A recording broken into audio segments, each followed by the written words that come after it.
Ég ætla að leysa mig úr hérna dæmi 160. Okkur er gefið að á bílasölu séu 4 jeppar og 6 fólksbílar. Á hve marga mismunandi vegur er hægt að raða þeim í beina röð ef jepparnir eiga að vera saman og fólksbílarnir eiga að vera saman. Þetta eru nú líkast til ólíkir bílar, þannig að við skulum byrja á þessu.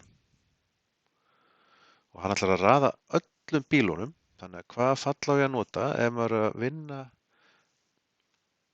með alla þætti úr heildinni, sem sagt alla heildina. Við erum ekki að taka hluta af heild, heldur við erum að vinna með alla bílana sem eru gefnir hér upp. Þannig við skulum velja þá reiknival sem heitir fakt.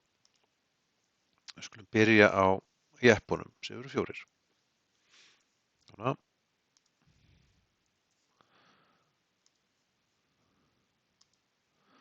Og svo eru það fólksbílarnir sem eru 6. Svona. En málið er að við þurfum líka að hafa í huga að tegundir bíla eru 2, sem það eru jeppar þarna og það eru fólksbílar. Þannig að ef við myndum líta framan á þessa bíla þá gætu komið 2 möguleikar til greina varðandi það að jepparnir gætu verið hægra megin í röðinni og fólksbílarnir vinstra megin eða öfugt. Þess vegna er ágætt að bæta þá bara við hérna fakt 2, þar sem að 2 stendur fyrir fjölda gerða af bílum. Svona. Ok. Svo er það í B. Þar vill viðskiptavinur kaupa 2 jeppa og 4 fólksbíla. Á hve marga mismunandi vegu gætu kaup hans orðið. Hérna eru ekki lengur að vinna með alla heildina, heldur hluta af þessum 2 heildum. Og röðin sem að þessi viðskiptavinur er að fara að kaupa bílana í á nú ekki að fara að skipta máli. Þannig að við ætlum að velja okkur kombin í þessu tilfelli og við skulum byrja á að finna mismunandi marga niðurstöðu fyrir að kaupa 2 jeppa af 4. Jepparnir eru 4 talsins og hann ætlar að kaupa 2. Byrjum við á þessu svona.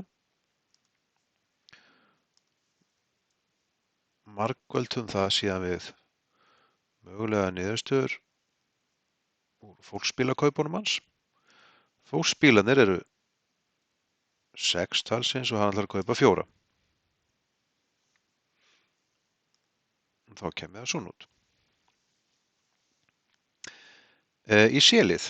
Bílasalinn velur 4 bíla af 10 af handahófi til að setja auglýsingu. Þar sem mynd af einu bíl er stærst, að öðrum næststærst og að þriðja minni og að fjórða minnst.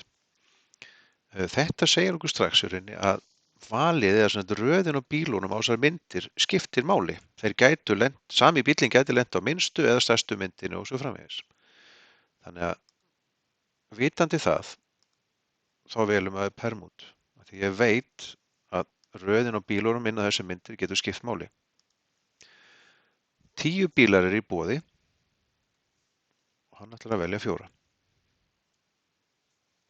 Þá myndum við gera þetta svona. Þá er þessu dæmi lokið.